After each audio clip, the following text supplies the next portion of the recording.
Hi guys, Zach here with another Command & Conquer Red Alert video. In this game we're playing a free-for-all match on the map Devil Central Arena, and the other players in this game are Flo, Nose and Commie. And for those of you who've played a while and play quite a lot of maps, similar maps to me, you will see those names crop up from time to time. And I'm just getting my barracks out, going to be doing a bit of scouting early on. It's a free-for-all match, so scouting is very important. I need to be able to find who the players located next to me are. So I'm just getting those troops out, all directions. Now, Devil Central Arena map is quite an unusual map. There's not many like it. It does involve a lot of cliffs, which makes it quite hard to move around and manoeuvre. But what you find is you'll have a bit of ore located next to your base. It may have, like, you know, a couple of gem spots on. But as you get towards the centre of the map, there becomes more and more ore patches with significant gems on them. And so what you need to do is you need to really expand your base in this game, on this map. You can't just sit and hide in your base and camp out, else you won't be able to build up very much, because you will run out of ore very, very quickly. So what you're going to notice I'm doing is I'm expanding my base, and I've started in the bottom right, so I'm just going to be expanding my base to the top left, so I can get close to the middle, and I can start mining those gems and just build up my economy. And what you can see, I'm just building a couple of ore silos, so I can build over those cliffs, which is important to do on this map, and there's some other maps where you can do that as well, so always watch out for that. If you can do that, it can save you a lot of building rather than building right around. And you can see there in red, Commie has got some scouts out. He's sort of like building out a line, but I have managed to get into his base and I've got a bit of visibility on what's going on there. What you tend to see me do on a lot of maps which contain ore and gems is I usually build my second war factory very, very early on. But because of the way this map is situated and where the ore patches are, I'm just building my second ore refinery before my second war factory. Just so I can be using those multiple ore patches, else I'll run out in my base very, very quickly. And I'm just basically building power plant, and now I'm going to build my second war factory, and you can see that nice gem patch to the left of me. I'm going to be trying to mine that shortly. And I do think Soviets are actually a good choice on this map. One of the things about this map is you'll see there's cliffs all over the place. And what that makes it very hard to do is, when you're using light tanks and smaller tanks, is to manoeuvre about.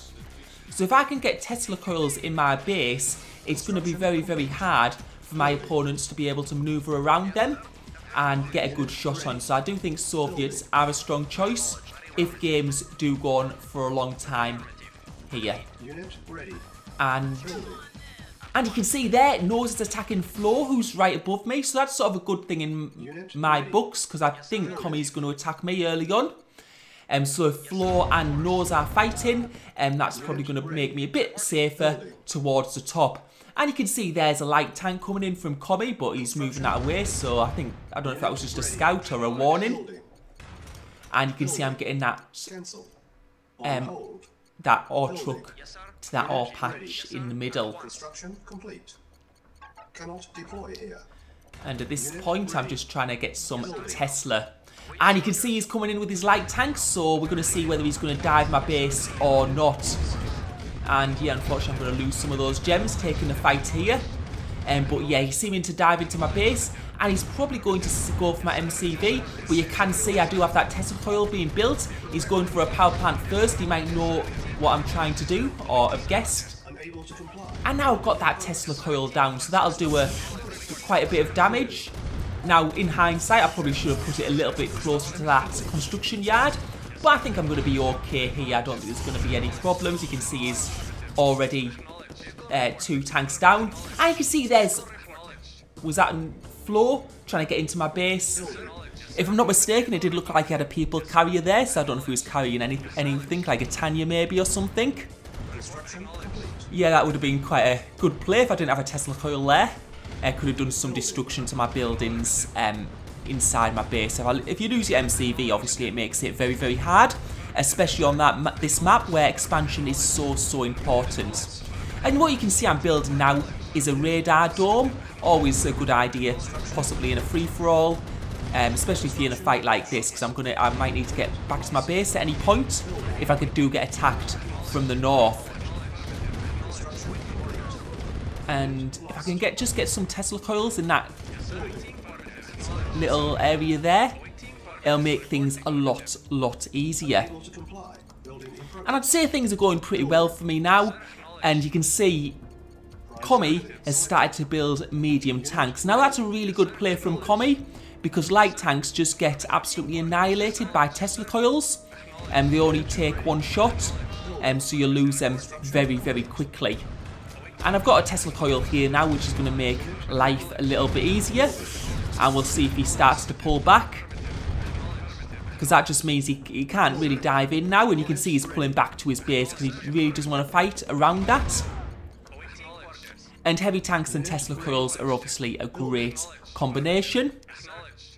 Heavy tanks are very hard to kill, Tesla coils are a bit easier, but Tesla coils do a lot of damage. And as I said before, on this map where it's harder to move around, Tesla coils are more effective.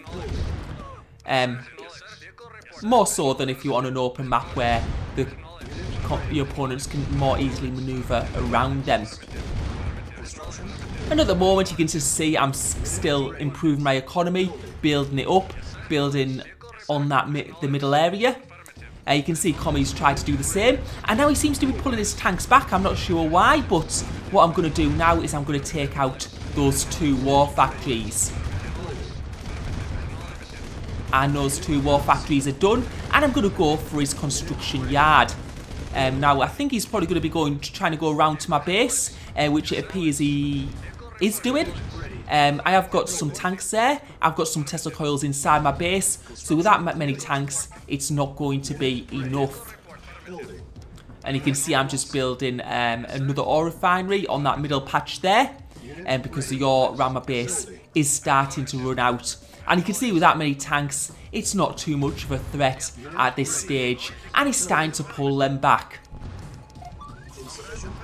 Now the question is, does he have another construction yard? Because if he has another construction yard, he can build up those war factories again, although he's going to be delayed. If he doesn't have that construction yard, then it's going to be pretty much game over for him, because when he loses these tanks, he's not going to be able to, well, build any more. He's going to be down to infantry, and infantry are really not going to be very effective, especially with a Soviet player where you can actually build flamethrowers and heavy tanks to squash them. And mass infantry though can actually be quite a good counter to Tesla coils, although they're not usually used, because if you have Tesla coils and mass infantry, you're also going to have tanks there, which sort of negates. And I mean, if someone was just charging mass infantry at you, you'd just use a flamethrower anyway, because you can build them quite quickly. But the thing is, a Tesla charge can only fire at one thing at a time. So when it is faced with lots of infantry, it only kills one at a time, which isn't very good. So yeah, I don't know, if you use a mixture, I guess, of infantry and tanks, maybe it can do well sometimes. But in this case, you can see now it's over for Commie. And it also looks like Nose is going out as well. Right, so now it's me versus Flo. So Flo was located right above me, so it's actually quite surprising that we haven't fought until now. But I guess we were just preoccupied with the opponents on the other side of the map. Because I did see Nose attacking Flo quite early on. So I'm just pulling all my tanks back. I have no idea how much Flo's got in terms of tanks units. What I can see though, because you can see I've done a little bit of scouting at the top side of the map, I can see that Flo hasn't expanded all the way to the middle, so that's just a sign that he might not have, as much resources in order to build things, which is looking alright for me. So I'm just going to try and destroy that ore refinery there. You can see that I'm still building ore refineries. I'm going to be building another war factory as well for that increased build speed. Although that might have been a mistake looking at my ore now, because it does seem to be falling a bit. So I might not get any benefit from that. And it does look like it's going to be over. He's just doing an last dive in now, just to see how much he can destroy. But as you can see, diving in is quite hard on this map because of the way it's structured with all the cliffs. And you can see my Tesla's just taken out some of his tanks there. So it's looking good for me. And I think that's going to be pretty much a good game. And he's called it. Right, I hope you enjoyed the video. Thank you for watching.